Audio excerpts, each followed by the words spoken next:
All right, there we go. So we're going to do the example.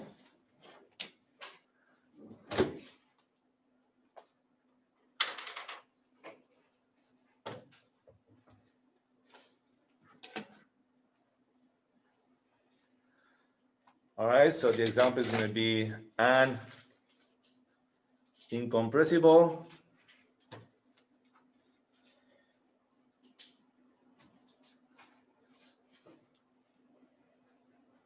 Newtonian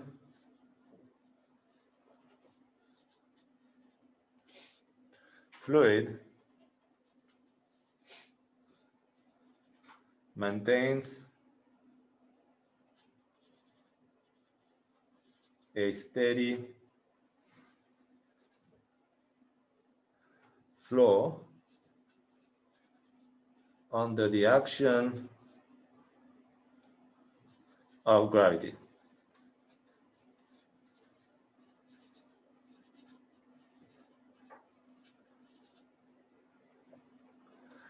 Down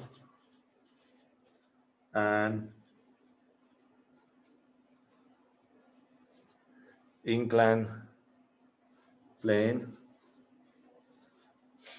of slope beta.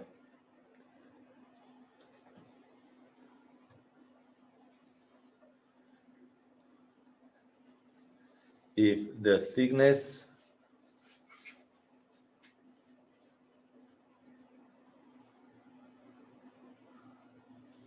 of the fluid is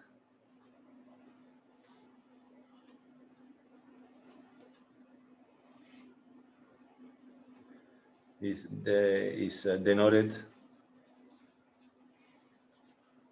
by H,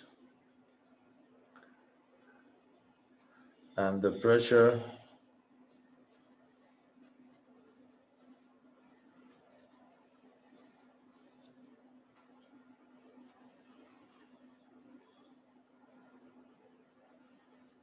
is P equal P sub naught, constant,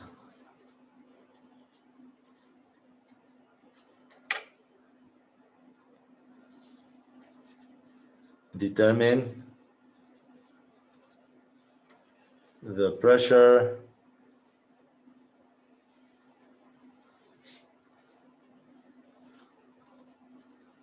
and velocity of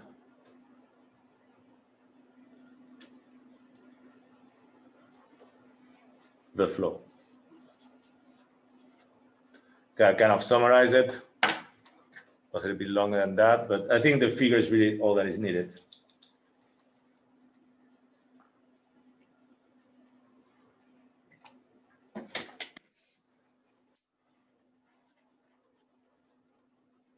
So this is the slope. You're gonna have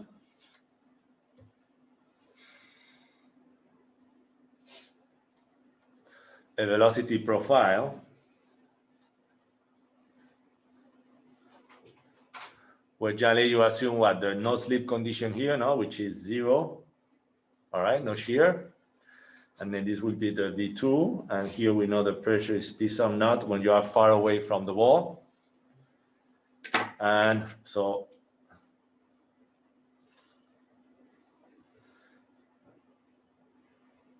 and the thickness of, if you want, the boundary layer or the flow will be denoted by the letter H.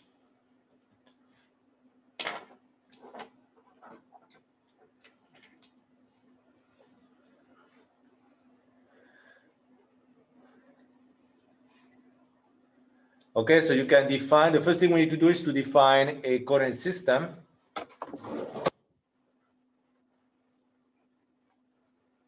Okay, we are recording, just wanted to make sure.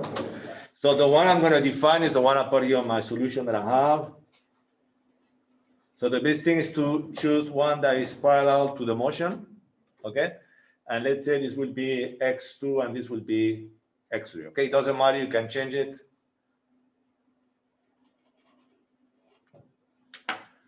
So if this is the current system, from the figure, what do we get? This flow is only moving on the 2 direction, no? So from the figure, you can see from figure,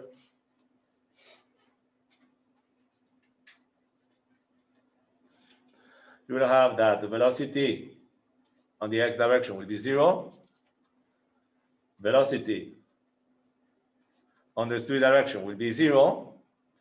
And you can say that the velocity in the 2 direction, the velocity profile changes in function of x2 and x3.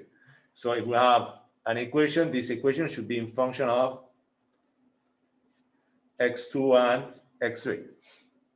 Okay, so you want v2, mathematically maybe it would be more correct to write this instead of equal, no? Would be in function of.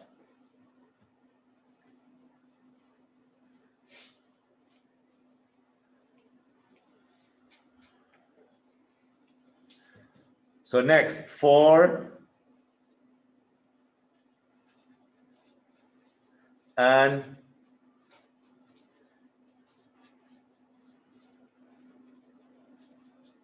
incompressible fluid, which means what?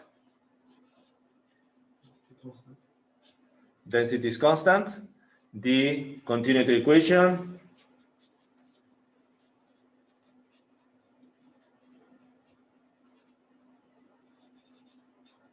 will reduce to what? Was del of the velocity equal to 0, or if we use the initial notation, equal to 0. So now, if we apply what we know from here, what does that mean? This will give you the partial of v1 x1 plus the partial of v2 with respect to x2 plus the partial of v3 with respect to x3 will be equal to 0.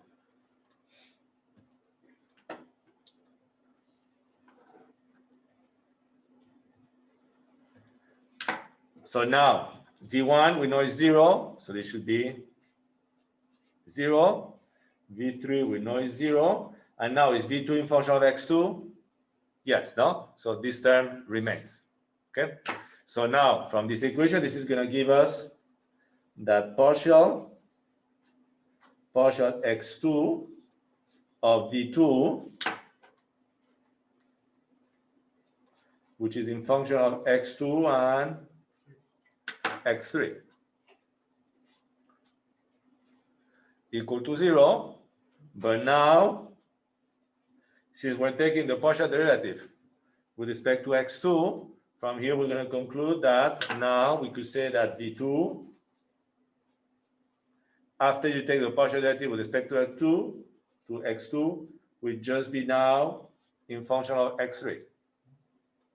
Okay? Here I'm making an assumption, which is an important assumption. What is the assumption actually that we're making in order to do this? Is that the velocity profile, the variation is linear. So maybe I did not do a good figure here. Maybe if I wanted to be correct, what should I do? I should do more like a straight line, no? Yeah? Because if it was x squared, this would not be true, no? Yeah? Okay? So the assumption is that the velocity profiles varies linearly throughout the thickness of the boundary layer. But basically now we can simplify, because now we know that the velocity v2 that we need to find instead of being depending in 2 variables, it's just going to depend in 1, which is going to be x3. Okay.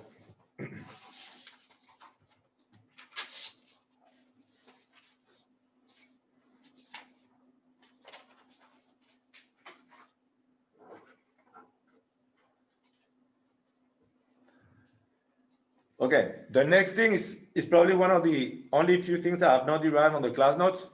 I might derive it later on, but I thought it wasn't that important, but okay, is that we say that the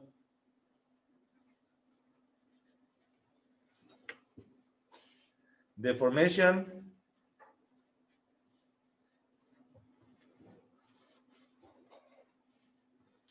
tensor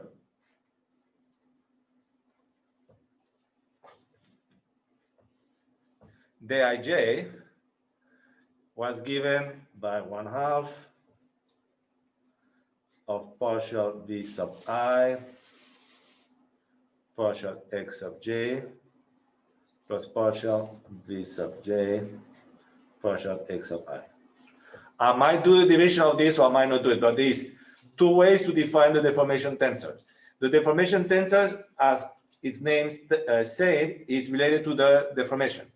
You can relate the deformation by either using the displacements. There's a similar relation to this one that is used like u sub I and v sub I, but since the displacements are also related to the velocities, you could write it in function of the velocities. No, they will be proportional. Agree? Okay. We just be in function of time, no? Variable, but you can define the deformation in function of the displacement or the velocity, which is what we are doing here. But generally in the textbook, it will be given to you in function of the displacements. All right? I might do the division later on or not. It's not really that complicated, but there's not much you can do with it. That's why it's just, at the end of the day, you just have the equation. All right, so in here, we know we said that the direction was between 2 and 3, okay? So we can rewrite using this equation here. D 2, 3 will be equal to D 3, 2 is isotropic now, or symmetric will be 1/2 of partial. So we start by, let's say we put V2, this will be X3 plus partial V3 with respect to X2. Okay? So again, from the previous page, we know that V3 is 0. So this one will be 0. So we end up having the relation that D23 equal D32 will be equal to 1/2 partial of V2 with respect to X3.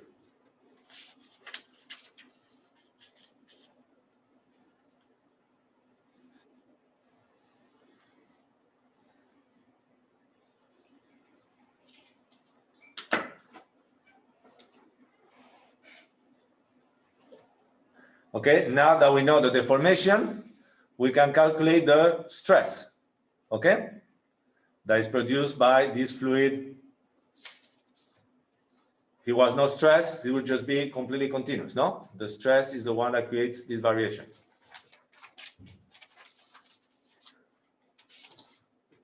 So recalling the equation, the one we had, which is stress sigma ij equal to the static term, hydrostatic pressure term, plus 2 mu dij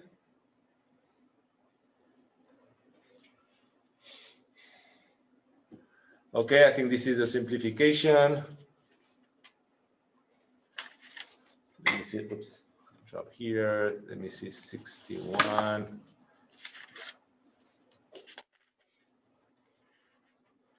Yeah, so this is the equation we have for the stock equation for incompressible fluid. All right, the one we derive over here is this one over here, okay? That we did last time. So this should be on these class notes. Maybe I can write it down. Where are the notes? That equation was on page 1 or 2. So see page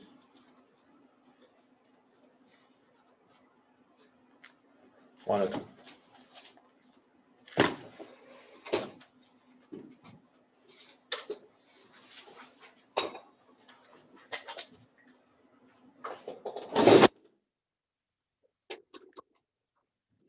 All right, or in matrix form.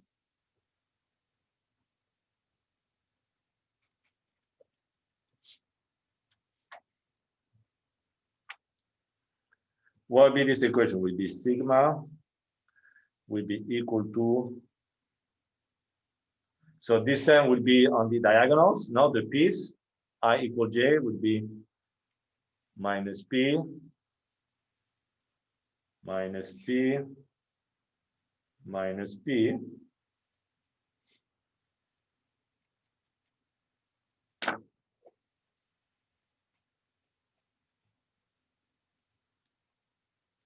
Then we need to look at the terms dij. So we'll have d120, d130, okay? d21, 0, d23 would be, this one would be equal to what? Would be equal to mu is 1/2 times 2, okay? So this will only give us at the end mu of partial v2 partial x3, 0 mu partial v2 partial x3, and minus p.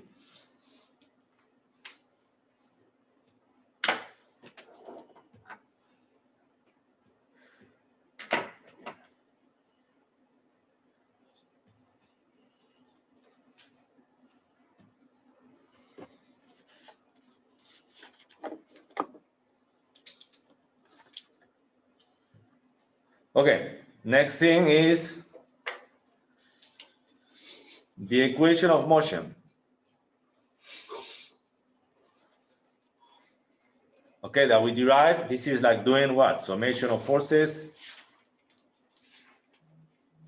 equals to ma. All right, we derive this equation. What do we have? We derive the equation that we had partial of ij partial sj plus rho b sub I was equal to 0.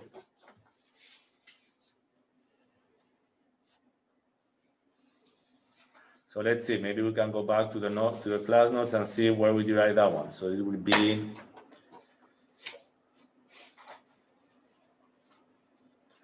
let's see what will be the page.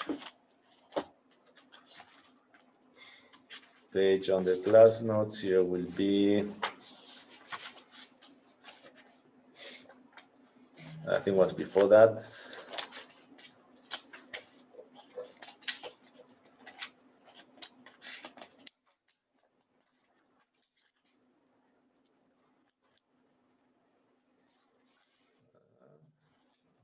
Before that, moment.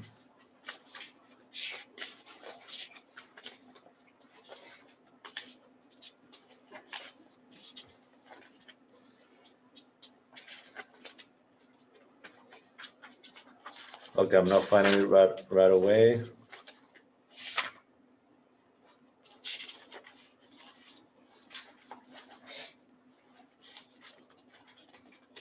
think it was right before this.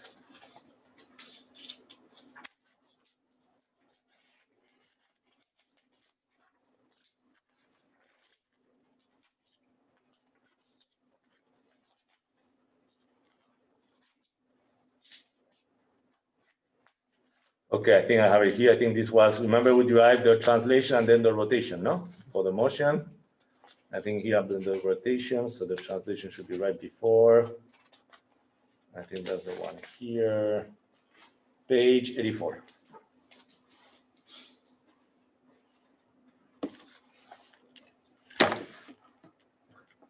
Okay, so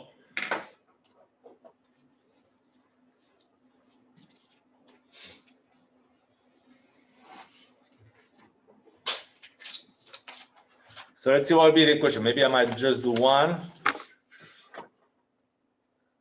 Page 105, and then the other one, we might not do the detail. So let's do maybe for the detail for one. So let's say for I equal to 1, what will be the equation? So we have this equation here. This equation here will become what? This equation will become partial of 1, 1, x1 plus partial of 1, 2,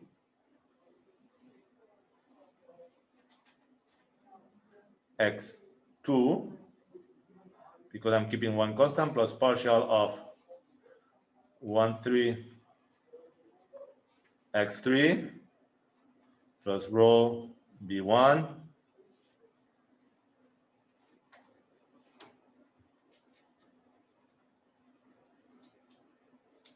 equal to 0.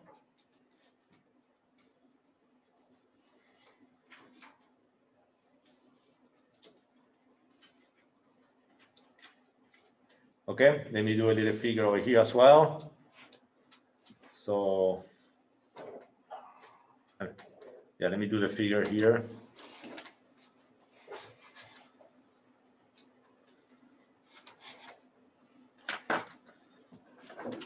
So this is a reference frame.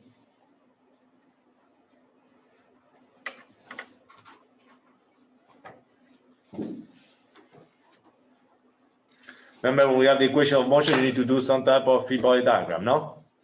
So this would be here gravity, and this is angle here is beta. This angle here would be beta, no? But here we're doing for 1, so 1, we're gonna have 0, so.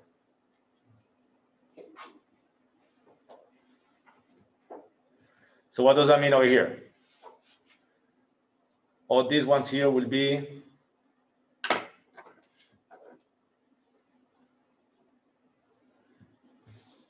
okay, you need to combine this one with this equation here, no? Yeah? So what is this one? 1, 2 will be 0. 1, 3 will be 0, okay? This one will be equal to what?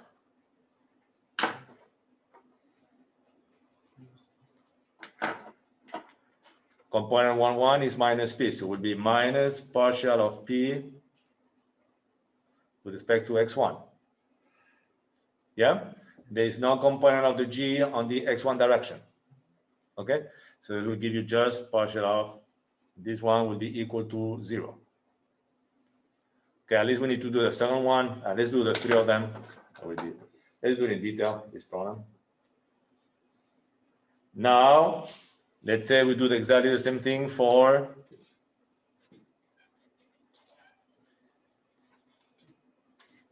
I equal 2. So now be careful because we have 2, no? So now the body force is going to have a component. Okay? So this will give us what? This will give us that partial. So we do exactly the same thing. Will be partial of sigma 21 x1 plus partial of sigma 22 x2 plus partial of sigma 23 x3 plus rho b2 will be equal to 0.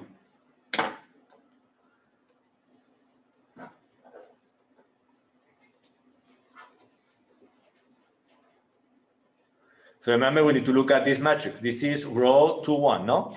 So this one is 0. But rho 2, 2 is minus p. Okay? So this will give us what? Minus partial of p x2. So this is p. And now sigma 2, 3 is this mu partial of it. So this will give us this one plus mu partial x3 of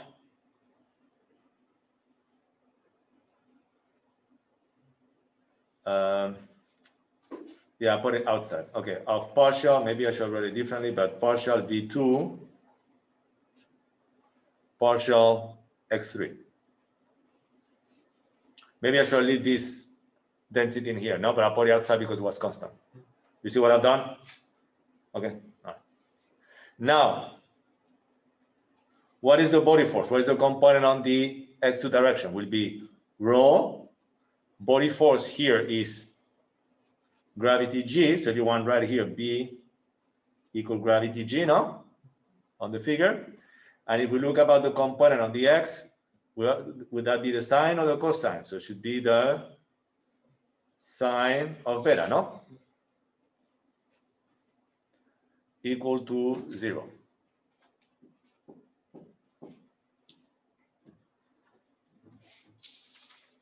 All right, now we need to do the same thing for the last one, for I equal to 3. Basically the same procedure, right? This one will be partial 3, 1, 1. It's partial sigma 3, 2, x2 plus partial sigma 3, 3, x3 plus rho b3 equal to 0. So here, we're going to have 3, 1 is 0, but the other two are not 0, no? Okay, so maybe this time, maybe write it a bit differently. So let me write this one the way I wanted to do it before. This one should be equal to what? Partial of x2 of sigma 2, 3, no, 3, 2, and it doesn't matter, it's the same, of mu sigma v2 with respect to x3. Okay, now sigma 3, 3 is minus p, so minus partial p x3.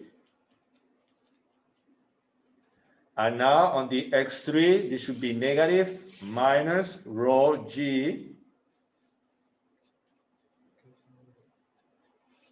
cosine beta equal to 0.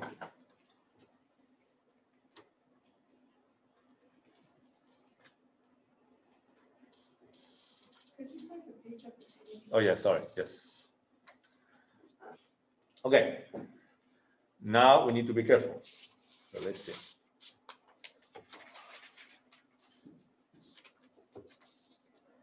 From this equation here, what do we know about V2? V2 is only in function of x3. So what does that mean about this term then? Once you take the partial derivative with respect to x2, this will be 0, no? So this will be, how can I do this? So this will be 0 here, because, how can I write it down? Because V2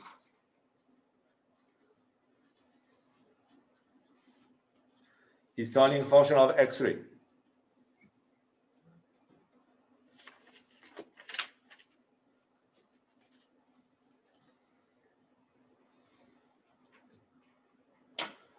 Okay, so let's do at the end a summary. So a summary here of these equations.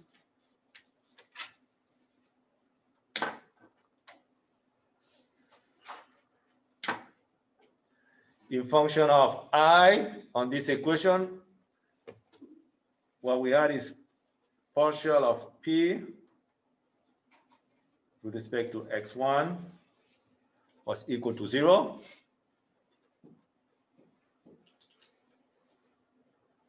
Okay, second equation is minus partial of P with respect to x2 plus mu second derivative of V2 with respect to x3, forget about this one here, plus rho g sine beta equal to 0. And the last one is partial of P with respect to x3 minus rho g cos beta equal to 0.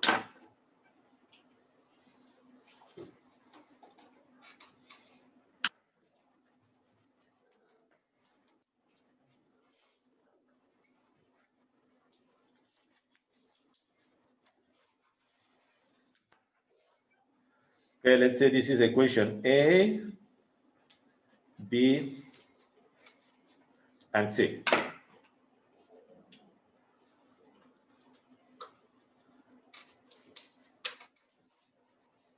And from the equation A, same as before, we can say that now P will only be in function of x2 and x3 because we already took the derivative with respect to 1, no?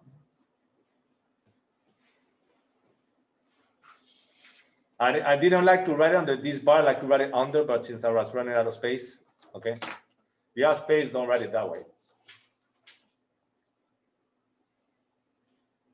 Okay, so in the problem, we needed to solve for the pressure and the velocity, okay? So do we have over here an equation where we can solve for the pressure?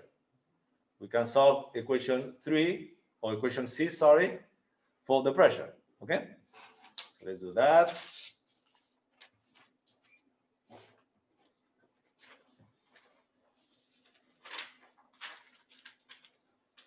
Page 106. So from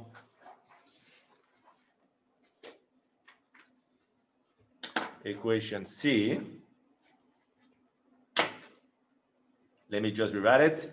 It's minus partial of P with respect to x3 minus rho G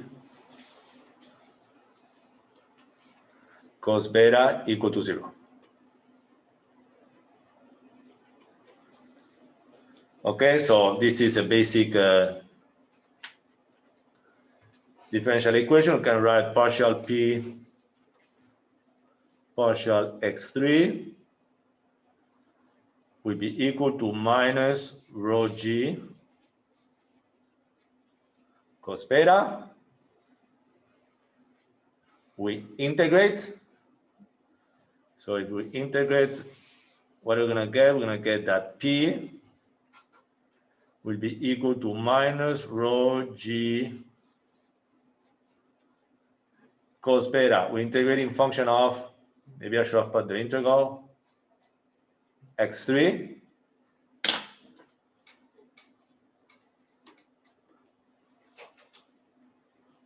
Maybe it might be easier if I put it this way, no? Saying that we integrate, okay? But then when you integrate, what happened? You end up with a constant. Okay, so now that we have one equation, in order to find the constant, we need to know a condition in order to determine C, okay? So what is the condition that we know over here? We know that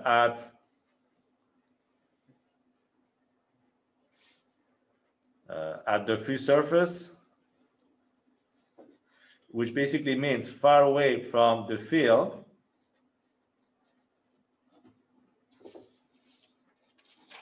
if we are far away from the field, what should be the pressure?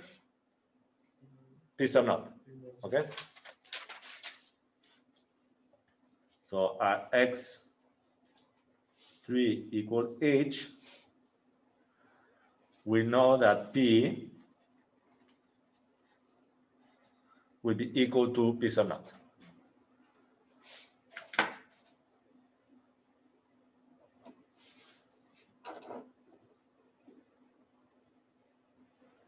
Okay, so that means that substituting into this equation, we're going to get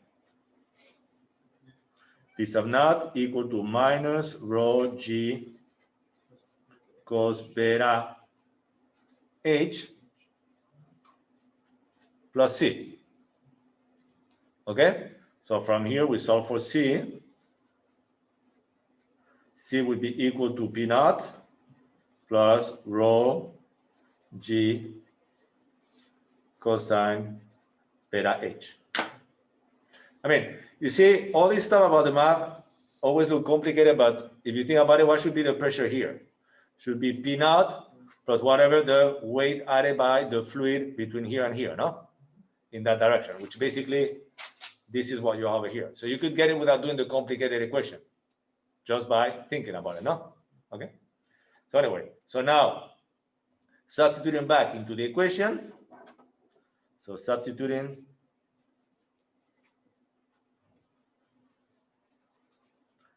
back, let's say, into what? Let's call it star.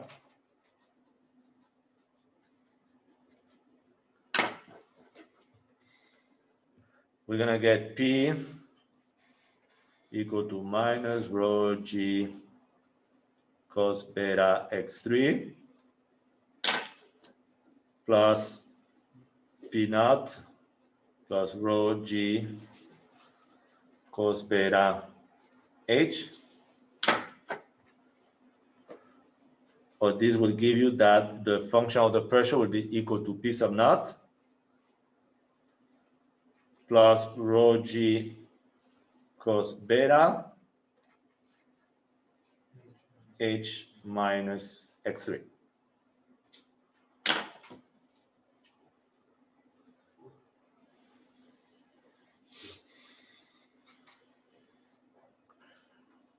So basically, this is the equation for what? This is the equation for the variation of the pressure throughout this generally is called pressure field or throughout the boundary layer. Okay? So this is variation. So pressure variation.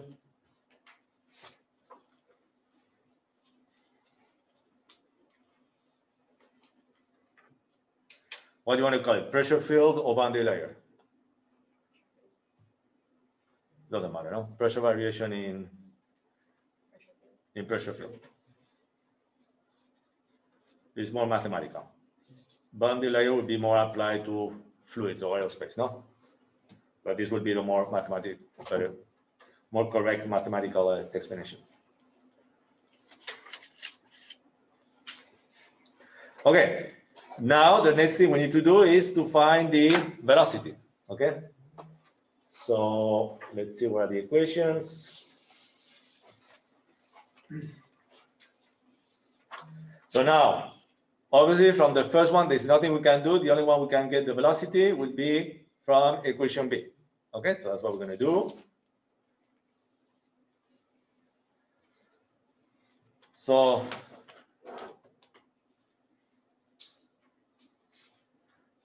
from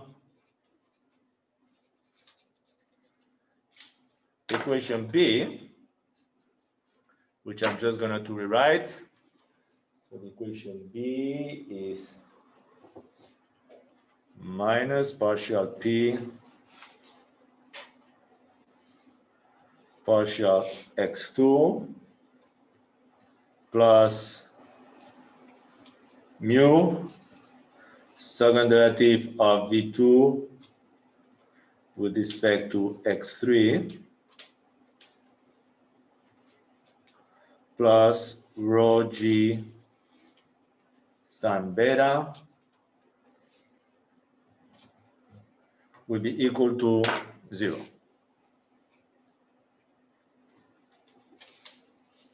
Okay, so let's see. Where is that equation?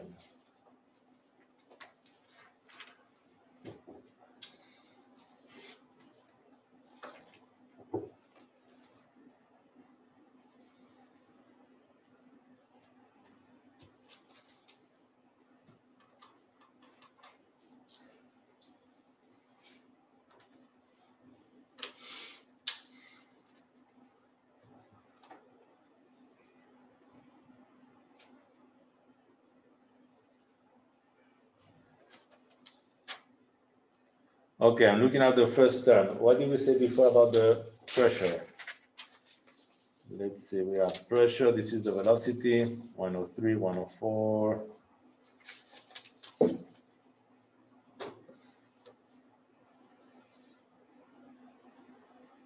Okay, so now the pressure is just in function of x2 and x3.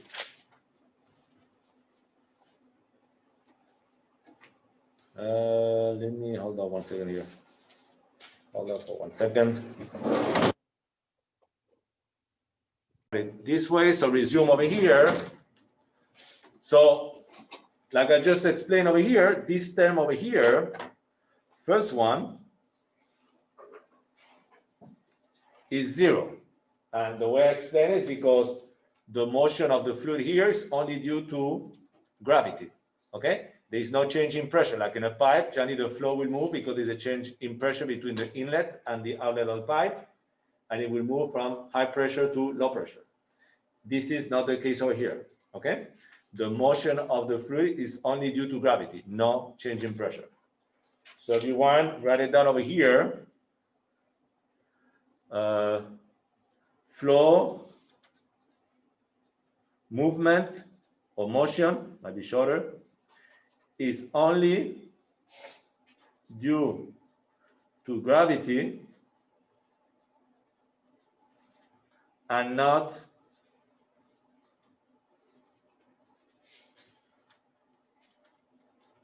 difference in pressure.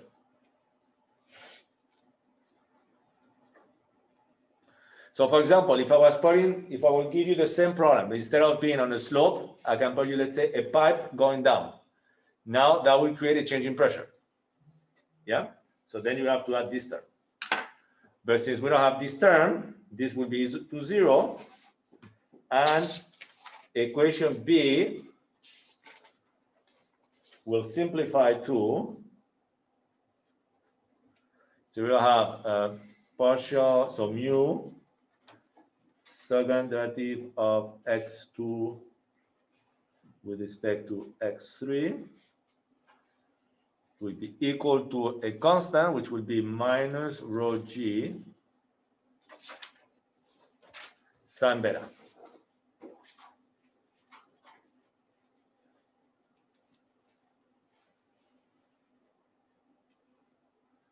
Okay, or let me just rewrite this. I'm just gonna put all the constants to the right hand side. I can just leave here the second partial derivative of v2 with respect to x3 will be equal to minus rho g over mu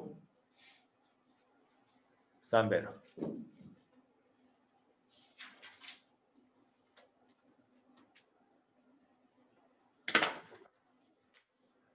Okay, to save some time, I'm not going to do twice. This is a constant. If we integrate twice, you're going to get one constant in function of x3 plus a constant, no? So instead of doing twice the integration, I'm just going to say integrating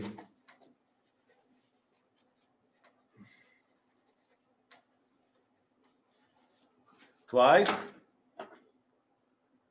We're going to get that V2 should be equal to minus rho g over mu sin beta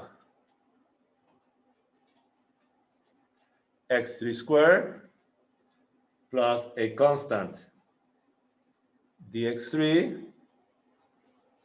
plus a constant e.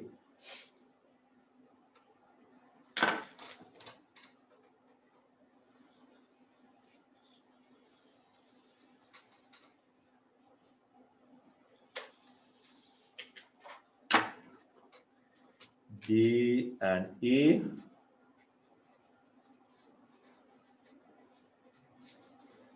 constants of integration.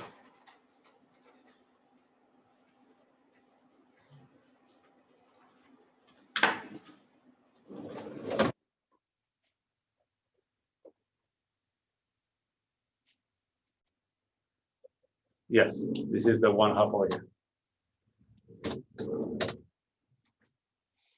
Okay, so now in order to determine D and E, we need to have conditions, boundary conditions, okay? All right, so we need conditions. So condition 1, let me see if I can put it in green, will be that the condition 1, or boundary condition 1, doesn't matter how you call it, condition, let's say this one is A, condition 1. What do we know? We know that this is the no slip condition. So we know that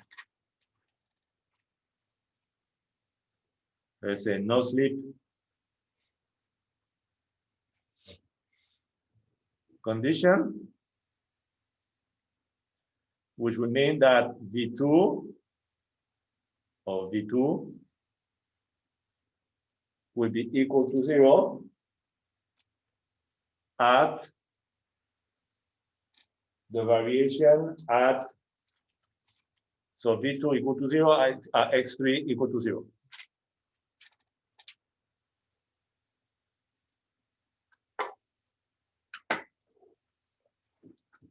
Okay, so basically we start with over here, what do we get? 0 equal to it, no? Okay.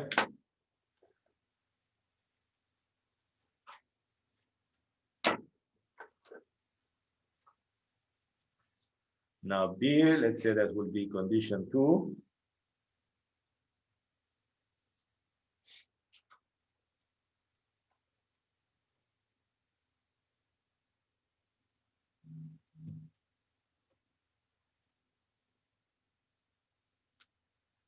Okay, so what is this condition here? Is that this one is the more difficult one.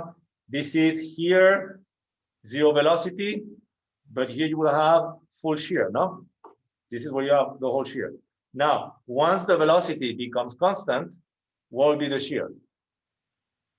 The shear should be 0. When is it shear? On a fluid, it's when there's a different velocity between one and the other, and then there's friction in that direction. So friction is this, no? Shear is this. So if there's one fluid that moves faster or slower than the other one, it's going to create shear. But as soon as we reach H, all the fluid is going to be moving at the same velocity. So it should not be more shear. Okay?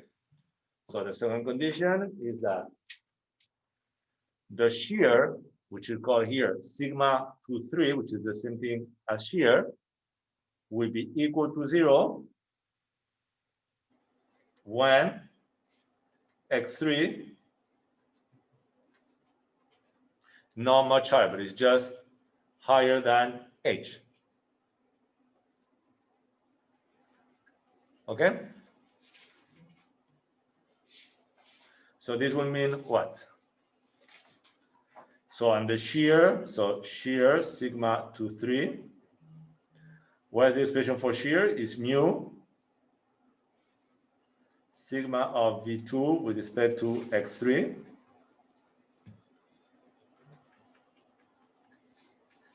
will be equal to 0. Okay, this is the expression for shear.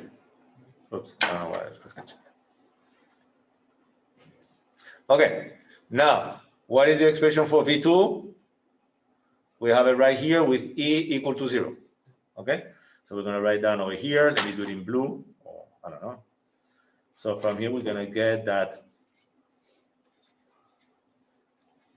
sigma 2,3 will be equal to mu partial of X3. And now V2, we got it from above, which would be minus rho G sine beta X3 squared plus dx3. And this one is divided by 2 mu over here.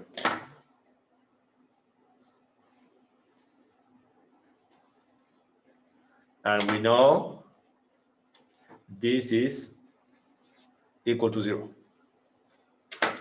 So we keep going with the manipulation. We're going to get that sigma 2,3 will be equal to mu. And now this will be equal to what? Minus, so now the 2 will disappear, minus rho G sine beta X3 divided by mu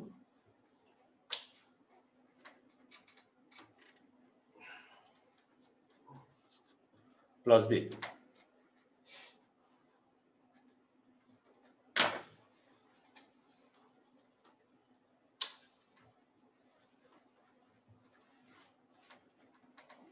And this is equal to 0. Okay? So what is the minimum distance x3 for which the flow, the velocity will be constant, will be h. Okay, so let's say for x3 equal to h, all right? So for, let me go to the next page, or maybe I can go here. For x3 equal to h, what are we gonna have? That way I don't have to go to the next page. In order to be 0, this term within brackets need to be equal to 0, no? And even if you want, this one to cancel. So this will mean what? D is equal to rho G. Oh, be careful here because no, I cannot cancel it. Yeah, I cannot cancel. So let's not cancel it. All right, let's just say I solve for this. I mean, you can just write the mu in front of the D if you cancel this. That's what I'm saying. The term within bracket needs to be equal to 0. Yeah. Doesn't matter what this one is. So I solve for this. D will be equal to rho G sine beta H divided by mu. Okay, it doesn't have to cancel. Yeah, this one will cancel this one, but then you need to add this one mu D. So yeah, this will be the constant.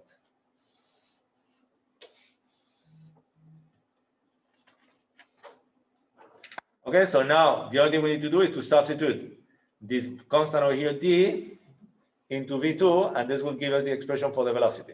All right, so substituting,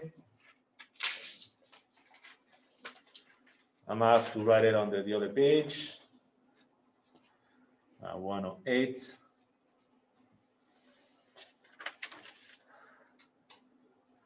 So okay, let me, since you don't have books, so substituting, it's a bit longer, but D into V2 equal to minus rho G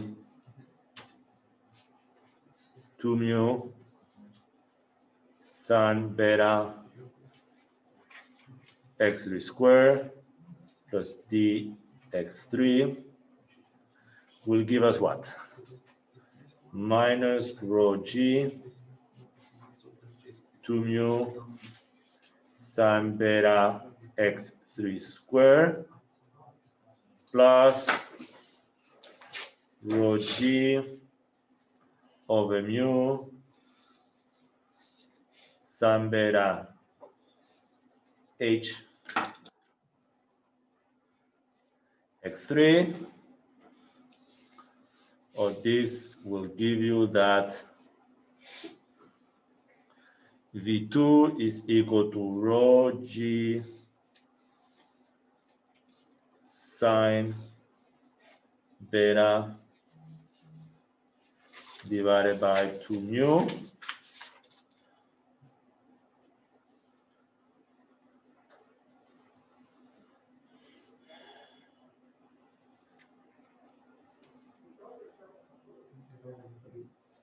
Yeah, I don't know. I will write it in a very complicated form, but it's correct. I know I put it that way. It's equal to 2h. Let's see if you can see how this comes. This is h. If it is 1/2, I need to multiply this one by 2. Minus x3. It should be 2h times x3.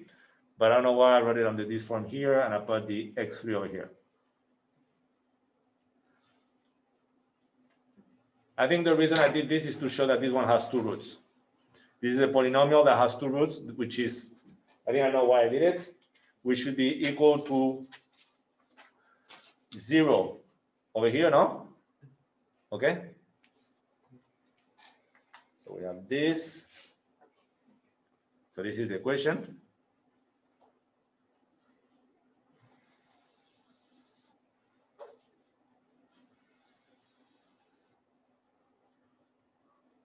Because this way you can see that at x3 equals 0,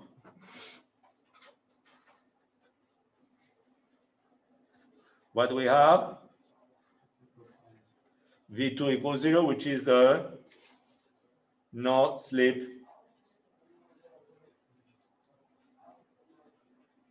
condition. Okay? And now let's say at x3, let's say equal to h or higher, then what will you have? You will have, this will become 2h minus 1, h times h squared. Okay, so the velocity v2 will be rho g sine beta over 2 mu 2h minus h times h squared. So basically, all I'm showing here is that for the velocity profile,